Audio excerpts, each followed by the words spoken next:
Hello friends, welcome to my YouTube channel English with Preeti. तो आज मैं बहुत ही अच्छी स्टोरी लेकर आई हूँ, तो लास्ट तक ज़रूर देखिएगा ताकि आपको स्टोरी से बहुत कुछ सीखने को मिलेंगे। आपको नए नए वर्ड्स मिलेंगे, वर्ड्स के प्रोनाउंसिएशन का पता चलेगा और साथ साथ उसका मीनिंग भी पता चलेगा। तो चलिए आज की स्टोरी को स्टार्ट करते हैं। इससे पहले अगर आप इस चैनल पे न्यू हैं तो लाइक एंड सब्सक्राइब करना बिल्कुल ना भूलें। तो आज की स्टोरी का टाइटल देखते हैं, ओवर ईटिंग किल्स फास्टर। मतलब ज़्यादा खाना जल्दी मारता है। लॉन्ग एगो, बहुत पहले, there lived an old widow in a town in Arabia. तो बहुत पहले एक विडो का मतलब होता है विधवा, जिसका पति मर जाता है उसको विधवा बोलते हैं, जिस औरत का पति मर जाता है। तो ओल्ड विडो बूढ़ी जो रहती है विधवा, वो रहती थी कहाँ? अरब के एक टाउन में। Being all alone, she had to work hard to earn her living। और अपनी जीविका, क्योंकि वो अकेली थी तो उसको अपना जीविका चलाने के लिए बहुत ज़्यादा मेहनत करना पड़ता था। But she was very wise, लेकिन वो जो थी बहुत बुद्धिमान थी। वाइज का मतलब होता है बुद्धिमान। She use to save some money every day for her dark days. वो अपने बुरी दिनों के लिए वो अपना पैसा बचा के रखती थी। She knew that her saving would prove useful when she will not be able to work। उसे पता था कि जब मैं काम नहीं कर पाऊंगी तो ये पैसे मेरे काम आएंगे। One day the old widow went shopping to the market। तो एक दिन क्या होता है कि बूढ़ी विधवा जो रहती है वो शॉपिंग करने मार्केट जाती है, बाजार जाती है। There she saw a beautiful hen of silvery colour. तो वहां वो देखती है चांदी के कलर का एक मुर्गी। इट वॉज फॉर सेल, और यह सेल के लिए था। And the widow could not resist her desire to buy it. Resist का मतलब होता है रोक पाना, और रोकना।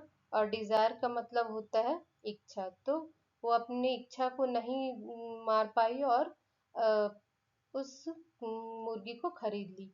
Reaching home the widow fed the hen and kept it in a coop. और वो मुर्गी को, घर पहुंचकर वो मुर्गी को खिलाती है और उसे पिंजरे में रख देती है। The next morning the hen laid a silver egg.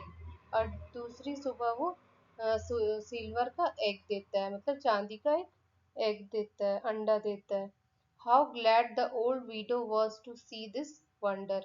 और वो जो बूढ़ी विधवा रहती है इस चीज को देख के बहुत खुश हो जाती है, आश्चर्य में पड़ जाती है।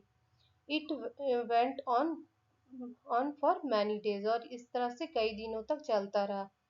The widow came to have a number of silver eggs. और उसके पास, उस विधवा के पास काफी एग्स जमा हो गए थे सिल्वर का, मतलब चांदी के।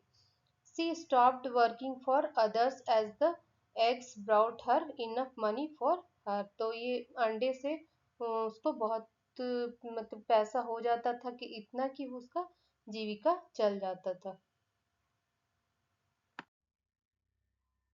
Now the widow had no work to do. अब विधवा के पास कोई काम नहीं था।